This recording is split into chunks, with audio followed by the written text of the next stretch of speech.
Deuxième vision. Or, selon Supplice invisible et témoin, l'ange de Daïda, Cédar, n'était pas loin.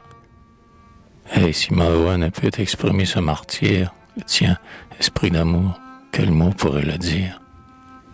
Arraché par ses cris à son ravissement, écrasé de stupeur et d'étourdissement, il était demeuré sans regard, sans parole, comme un homme qui passe et dont l'âme s'envole.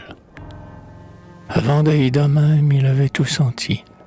D'un cœur à l'autre, hélas, tout avait retenti. Chaque goutte d'horreur des membres de la femme avait aussi coulé de son cœur, de son âme. Il avait vu l'enfant surprise en son sommeil. Il avait écouté le sinistre conseil. Il avait entendu quel infâme salaire de son rêve idéal les chasseurs comptaient faire. Et comment des brigands se dépassaient entre eux, celles que redoutaient ses regards amoureux. Il avait espéré que pendant leur dispute, ses frères reviendraient terminer cette lutte, et, de leurs bras vainqueurs souvent leur jeune sœur, terrasser à leurs pieds l'infâme ravisseur. Mais quand il avait vu les 7 hommes dans l'ombre, sur sa trace accourue, multiplier leur nombre, et dans les nœuds d'acier d'Aïda, ses amours, trébucher, rouler sans espoir de secours, et, sous le lourd filet sur la terre écrasée, se débattre en mêlant son sang à la rosée. Comme une mère en pleurs dont l'affreux lionceau vient d'emporter l'enfant dormant dans son berceau, plongeant ses bras fumants sous la dent qui le broie, membre à membre en lambeaux les dispute sa proie. L'ange, par son amour vaincu plus qu'à moitié, n'avait pu retenir l'élan de ses pitiés. S'oubliant tout entier pour la Vierge qu'il aime, il s'était à l'instant précipité lui-même. Le désespoir jaloux qu'il avait surmonté avait anéanti toute autre volonté. Un désir tout-puissant avait changé son être. Il était devenu ce qui lui tremblait d'être, et, d'un terrestre corps et de sens revêtu, d'une nature à l'autre, il s'était abattu. Au moment redoutable où changeait sa nature, semblable au cri rongeur du remords qui murmure, il avait dans son âme entendu retentir ce cri. L'arrêt divin n'a point de repentir. Tombe, tombe à jamais, créature éclipsée. Péris ta splendeur jusque dans ta pensée. Savoure jusqu'au sang le bonheur des humains. Tu déchires ta gloire avec tes propres mains. Ta vie au fond du cœur n'aura pas l'espérance. Tu n'auras pas comme la mort pour délivrance. Au lieu d'une ici-bas, tu subiras sans mort. Dieu te rendra ta vie et la terre ton corps, tant que tu n'auras pas racheté goutte à goutte ta première splendeur qu'une femme te coûte. Mais l'arrêt formidable en tombant entendu, avec le souvenir de son destin perdu, tout était déjà vague et loin dans sa mémoire. Il ne lui restait rien de sa première gloire, rien du ciel, rien de lui, qu'un morne étonnement, je ne sais quel instinct et quel pressentiment, du présent, du passé, de haute destinée, semblable dans son âme aux imaginées, où l'homme, rencontrant un objet imprévu, reconnaît d'un coup d'œil ce qu'il n'a jamais vu. Or, en transfigurant son invisible image, l'ange avait pris d'instinct la forme et le visage de cet être idéal dont l'apparition hantait de Daïda l'imagination. Quand, dans la tendre extase, le sommeil la plonge, son angélique amour la visitait en songe. C'était l'ange toujours, mais sous des traits humains, l'homme enfant tel que Dieu le pétrit de ses mains. Âme visible aux yeux, ravissant phénomène, où l'esprit transparent sous l'enveloppe humaine, élevant la matière à sa sublimité, l'empreint d'intelligence et l'orne de beauté, et de sa sympathie en s'échauffant lui-même, de l'amour qu'il ressent pénètre ce qu'il aime. Il semblait que la vie mesurait ses jours à ceux de cet enfant, ses divines amours. Seulement par les traits, son jeune et beau visage révélait quelque chose au-dessus de cet âge. Et, quoique dans sa fleur, sa précoce beauté approchait un peu plus de sa maturité, son regard doux nageait dans un azur moins pâle. Sa lèvre gracieuse avait un pli plus mâle. Les boucles d'or brunies de ses épais cheveux roulaient en flots plus courts sur un cou plus nerveux. Sa taille dépassait d'une demi-stature, celle de la charmante et frêle créature. Ses membres arrondis, mais où des muscles forts, mêlaient déjà la force et la grâce du corps, sans aucun poids, d'un corps majestueux et libre, posé sur le gazon dans un juste équilibre, ainsi qu'un dieu sorti du ciseau du sculpteur, dont le pied porte seul toute la pesanteur. C'était derrière un tronc de cèdre épais et sombre que l'ange avait changé de nature dans l'ombre, et que dans un premier et long étonnement, inconnu de lui-même, il douta un moment. Sa chute avait brisé les fils de ses pensées, son âme nouvelle éparse, effacée, mais l'élan qui l'avait précipité du ciel bouleversait encore son cœur matériel.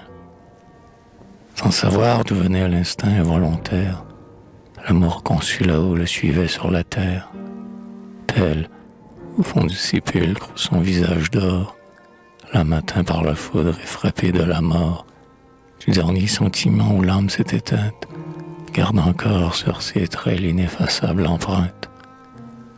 En voyant cet enfant d'ineffable beauté, battre de son sein le sol ensanglanté, ces hommes, riant d'une stupide joie, qui se baissaient déjà pour emporter leur proie. Sans rempart que son cœur, sans arme que sa main, de l'ombre qui le cache, il s'élance soudain. Entre eux et Daïda fond comme la tempête, faisant comme un bélier un levier de sa tête. Au creux de la poitrine, il en frappe d'un bond, le premier des géants. Sous le choc de son front, des poumons écrasés, la cavité sonore gémit comme un tronc creux d'if ou de sycomore. La laine qu'elle cherchait manque au sein du chasseur. Sa masse en chancelant fléchie de sa hauteur perd l'équilibre et tombe, et, roulant en arrière, ses yeux convulsifs cherchent en vain la lumière. Les 5 autres, frappés de surprise et d'horreur, reculent quelques pas. Leur commune terreur multiplie un seul homme en armée à leur vue. Pour protéger leur vie, ils lèvent leur massue. Bientôt, sûrs du triomphe, ils reviennent à lui, regagnent en élan le terrain qu'ils ont fui, et fondant la foi sur l'unique adversaire, leur cercle menaçant l'entoure et le resserre. Il les voit s'empalir, et de son bras tendu, saisissant par les pieds le cadavre étendu, il le fait tournoyer sur lui comme une épée, sa massue humaine à chaque tour frappée. La troupe, homme par homme, en un clin d'œil s'abat. La forêt retentit de l'horrible combat. La tête du géant, comme une lourde masse, broie en éclats les os des crânes qu'il terrasse.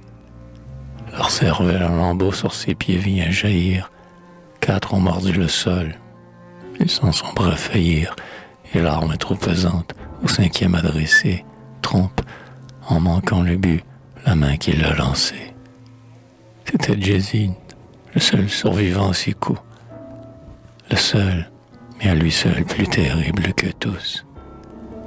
Profitant du terrain avec intelligence, son coup d'œil lui promet sa proie et sa vengeance. Sur le vainqueur lassé de grands bonds s'élançant, au moment où le pied lui glisse dans le sang, à son torse noué flanc à flanc il s'enlace. Les touffes de son corps, les branles de sa masse, comme 2 troncs voisins, par leur âge tordu, enlaçant leurs rameaux confondus. Les 2 rivaux, du front s'appuyant dans la lutte, se soutiennent l'un l'autre et retardent leur chute. On entendait crier leurs muscles et leurs os. La sueur inondait leurs membres à grands flots, et les allaitements de leur forte haleine sortait comme le bruit des grands vents dans les chênes.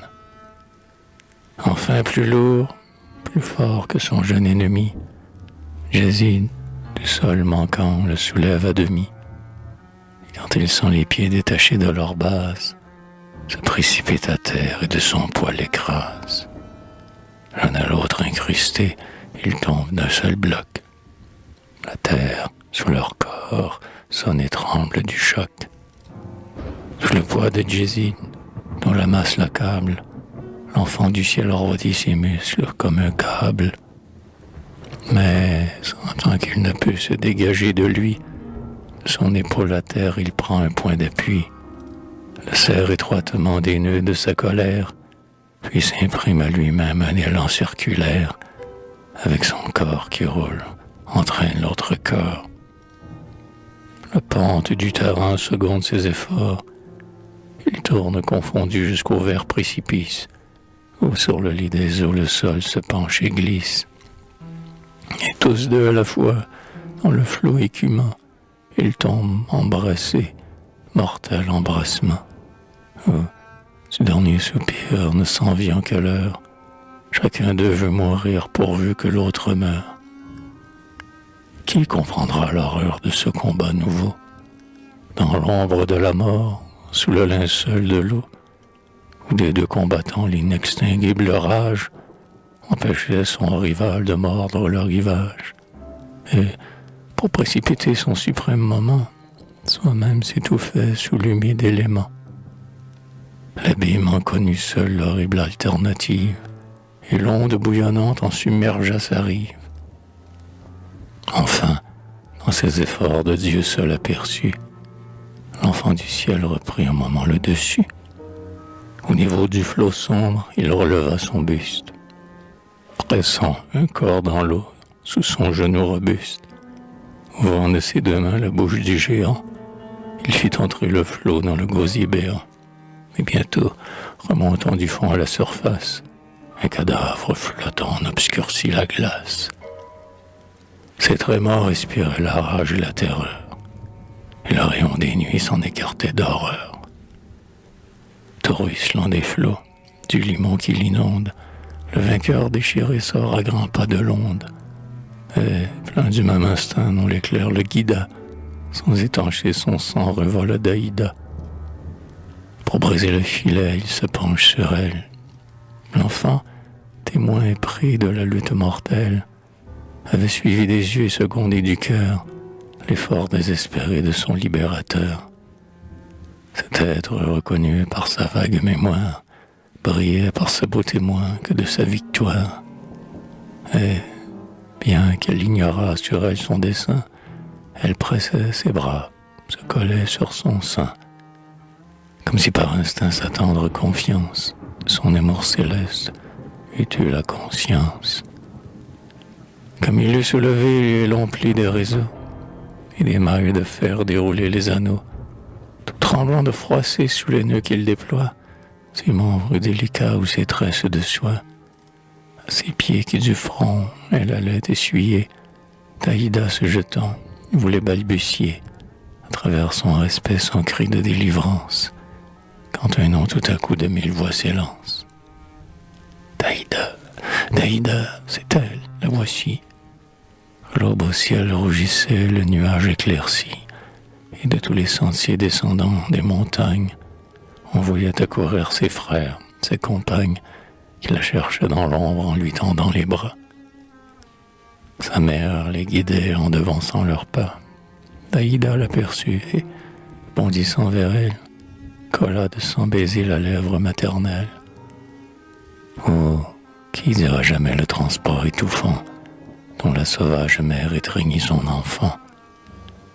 Les convulsions de ce bras qui la presse, ses élans d'amour et ses bonds de tigresse, quand elle vit le sang sur ses membres meurtris.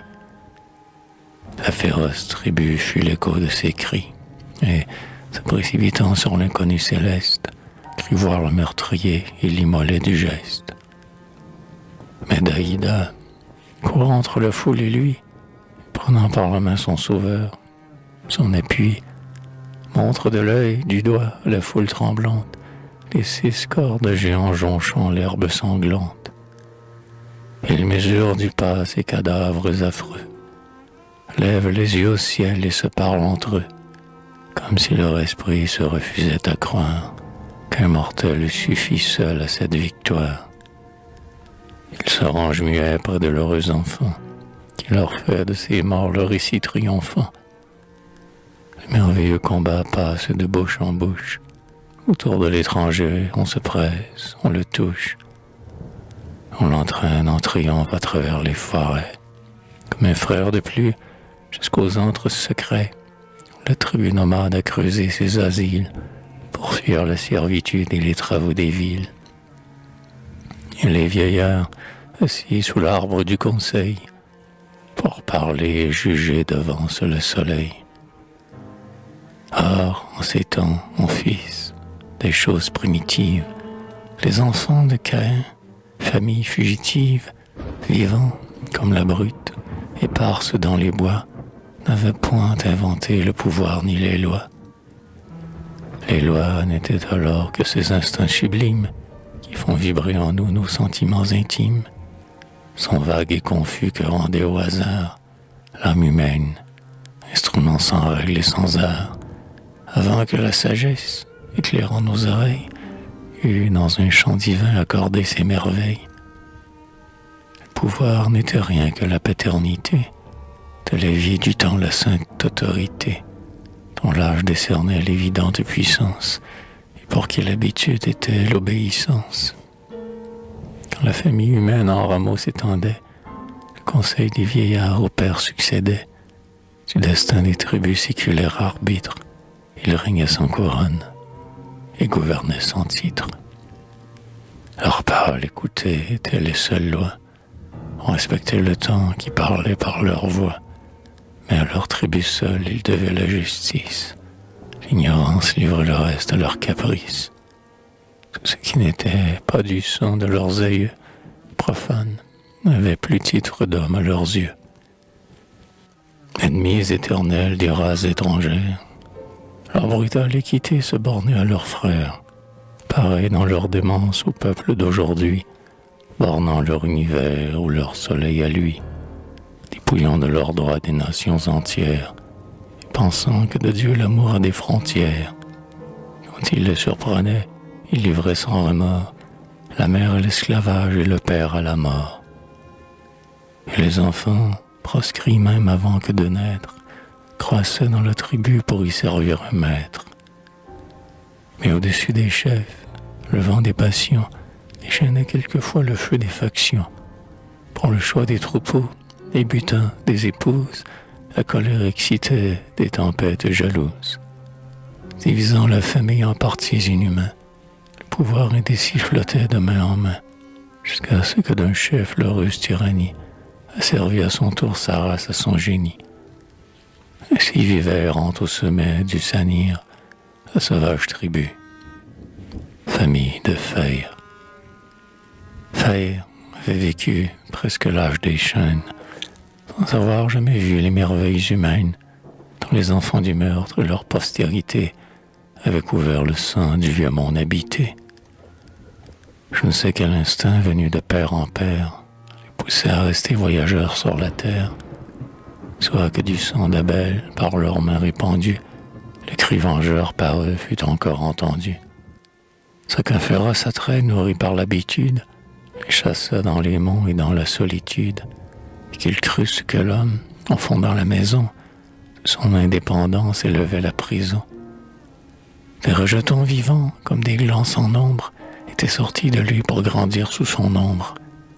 Mais arrachés de terre ou par la mort fauchée, sa tribu proscrite, il s'était retranché. Les uns avaient péri dans ces terribles luttes qu'ils livraient dans les bois contre le roi des brutes, sous la griffe du tigre ou l'ongle des lions.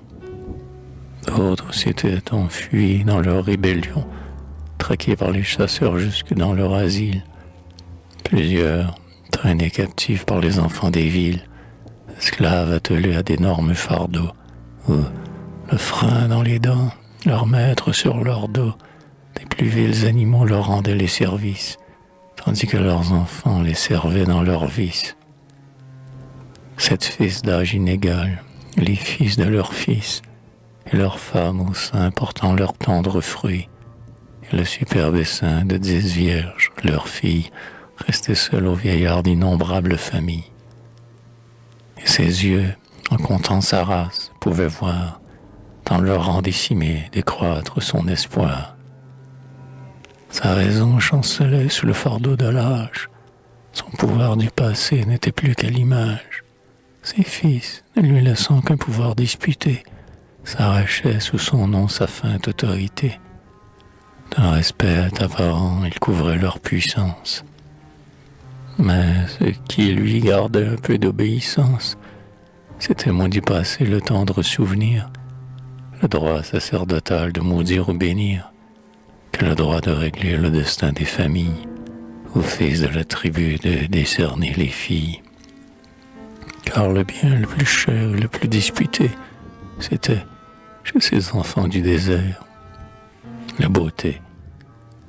Orpheus, sous ses yeux, voyait de près éclore cette fleur qui croissait pour s'embellir encore. Il avait depuis peu couché dans le tombeau le dernier de ses fils, hélas, et le plus beau. Ségor était son nom. Depuis moins d'une année, une épouse à ses flancs avait été donnée, et l'oiseau qui roucoule enviait leurs amours quand la flèche d'Ichar avait tranché ses jours. Taïr, dont cet enfant consolait la vieillesse, noya depuis ce coup ses yeux dans la tristesse. Selon les vieilles mœurs, vieillard, il avait pris pour épouse Selma, la veuve de son fils, comme de l'arbre d'or que la tempête cueille. Quand la tige est coupée, on ramasse la feuille. Selma, qui dormait chaste à côté du vieillard, mit au monde son fruit, hélas, venu trop tard pour tendre ses bras blancs et sourire à son père, mais tout semblable au moins au songe de sa mère. Cette fille d'amour et de mort, d'Aïda, cet enfant qu'en naissant l'œil en pleurs regarda, croissait depuis 13 ans, fleur des nuits dont les larmes, en arrosant le front, multipliaient les charmes. Et chacun des 7 chefs espérait pour son fils de son obéissance un si superbe prix. Et chacun de ses fils, quand il rêvait de femme, voyait de Daïda les yeux bleus dans son âme. La rougeur du plaisir sur son beau front vermeil, Daïda s'avança vers l'arbre du conseil, en tenant une main dans la main de sa mère, et de l'autre menant l'étranger comme un frère. Le vieillard éploré la reçoit dans ses bras, presque entre son sein ses membres délicats, tandis que Daïda, qui sur son front se penche, inonde de ses pleurs sa chevelure blanche. Faillir enfin levant ses yeux sur l'étranger. Toi qui sus la sauver, dit-il, et la venger, de quelque nom caché que ta race se nomme, qu'une femme en sifflante est procréée d'un homme, ou que sous forme humaine apparue sur ses bords, la foudre soit ton âme et le feu soit ton corps. Lis sur nos fronts ouverts notre reconnaissance. Ne crains pas de lever la tête en ma présence. Entre ta racine où ce jour vengeur est mis, le sang 7 fois versé de nos vils ennemis.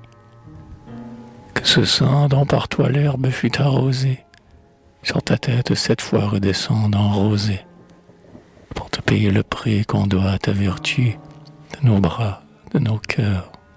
Parle, qu'espères-tu? Mais dis-nous avant tout si tu viens de la nuit, ou d'une race humaine à nos yeux inconnus. Parle donc, apprends-nous ta nature et ton nom, que de ton âme enfin la nôtre entende un son. Il se tut. Un jeune homme attentif, en silence, des accents du vieillard écoutant la cadence, semblait suivre dans l'air avec attention des sons qu'il entendait chaque vibration, comme si la parole était une merveille dont chaque son porta un coup à son oreille. Puis, essayant lui-même un accent modulé, ne proféra qu'un son vague, inarticulé, semblable au bégaiement comme essayant la vie, Pour imiter sa mère, un enfant balbutie. Chaque chef à son tour l'interrogeait en vain. Elle comprenait de l'œil, les yeux, le front, la main. Mais les mots à ses sens n'étaient que des murmures. La stupeur se peignait sur toutes les figures. Et, depuis le vieillard jusqu'à Daïda, avec étonnement chacun le regarda. Le second des enfants de Faïr dit « Mes frères, cet homme et cette nuit sont remplis de mystères. Avant qu'il soit trop tard, prévenons le danger. Observons la coutume et tuons l'étranger. » Ainsi parla Gédir. Une honte unanime monta sur tous les fronts comme le sang d'un crime.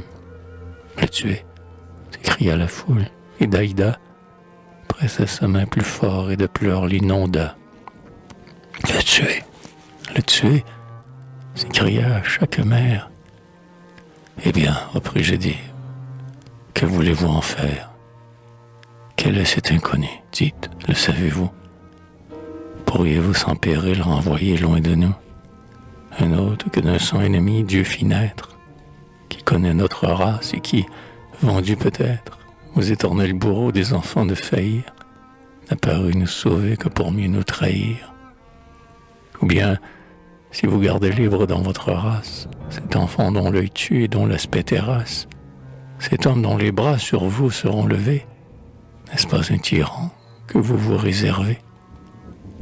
Faudra-t-il obéir au fils des étrangères? Faudra-t-il lui donner les filles de nos pères, afin qu'un germe impur, dans nos veines ennemies, mette au cœur de nos fils le sang des ennemis, et quand nos propres saints, rivales éternels, des races de lions se combattent entre elles? Non, répandons sur l'heure, en détournant les yeux, le sang qui souillerait l'âme de nos aïeux. Namphi, Salem, Jorad, du regard approuvèrent, mais des femmes sur eux les clameurs s'élevèrent. Et c'est qui, en secret conseillé par Selma, prévoyant la tempête, en ces mots la calma. À qui parle de mort, honte sur sa pensée, de sang sur notre cause une goutte versée, ce sang de l'étranger que notre terre a bu, doit consacrer le reste aux yeux de la tribu. Ce sang, nos fils Dieu demanderaient compte. Leur signe serait meurtre, et leur nom serait honte. Cependant, devons-nous livrer imprudemment le salut de Faïr par notre entraînement? Libre, il est un danger, mais sa mort est un crime. Qu'il vive, mais de peur que sa main nous opprime, ou qu'il suive nos pas pour mieux les révéler, ou qu'au nôtre son sang ose un jour se mêler, qu'il vive, mais esclave au milieu des esclaves. Ouais, qu'il vive, apportez les entraves, crie en frappant des mains la tribu d'une voix. Des fardeaux, de la tente, il portera le poids. Il combattra pour nous, de son fortuné maître, sans crainte des lions les troupeaux iront paître, et du père aux enfants il sera dans Sanir, l'onagre et le chameau des enfants de Faïr. Les 7 chefs à ces cris se lèvent de leur siège, la foule sur leurs pas se presse et les assiège. On apporte à leurs pieds le honteux instrument, des esclaves d'alors torture et vêtements. La cruauté de l'homme, au supplice féconde, les avait inventés dès l'enfance du monde. Seulement, dépourvu de ces arts d'aujourd'hui, l'instrument en était barbare comme lui. Du pasteur du Liban, la race encore sauvage, des métaux assouplis ignoraient tout usage. Et les maîtres encore n'avaient pas inventé le fer, cet ennemi de toute liberté. Des liens de feuillage enchaînaient les esclaves, comme au front des taureaux ces rustiques entraves n'était qu'une liane pour passer le cou. Le maître, en la tressant, laissait un large trou. Lorsque dans ce carcan la tête était entrée, par un nœud éternel, la liane serrée, enfermée aussi fort qu'un carcan de métal, l'homme déshonoré dans le collier fatal. Pour empêcher les mains d'élargir l'ouverture, un autre nœud liait le coude à la ceinture. de sorte que l'esclave, avec les avant-bras, n'avait de tout le corps de libre que ses pas, qu'on pouvait l'avilir au plus indigne usage, sans craindre contre soit sa force ni sa rage, et que pour se nourrir ou se désaltérer, il lui fallait, ô honte, à terre se vautrer, et prendre avec les dents les viles nourritures que l'homme repugeait aux viles créatures. Quand Jadir et Znaïm, tout prêts à le lier, posèrent sur son cou leurs mains pour le plier. À l'aspect d'un esclave, hélas, son triste emblème, il comprit d'un regard leur dessein sur lui-même. Et secouant des bras les chefs qu'il renversa, sous son genou courbé, tous deux les terrassa. La foule s'écartant autour du jeune athlète, élargit de terreur son enceinte muette. Et la Vierge elle-même avec effroi fuyant, dans les bras de Selma s'abritait en criant. Mais Cédar, c'est ainsi que du lieu de sa gloire, la foule avait nommé l'homme par sa victoire. Cédar, la voyant fuir et pleurer, son esprit, à ses signes d'effroi, d'un coup d'œil l'a compris. Il ramassa lui-même avec dédain à terre les liens qu'il avait foulés dans sa colère. Il les porta soumis aux pieds de Daïda. Il abaissa le cou sous sa main, qu'il guida. Semblable au fer lion dont l'enfant qu'il caresse, adoucit l'œil de sang en regard de tendresse.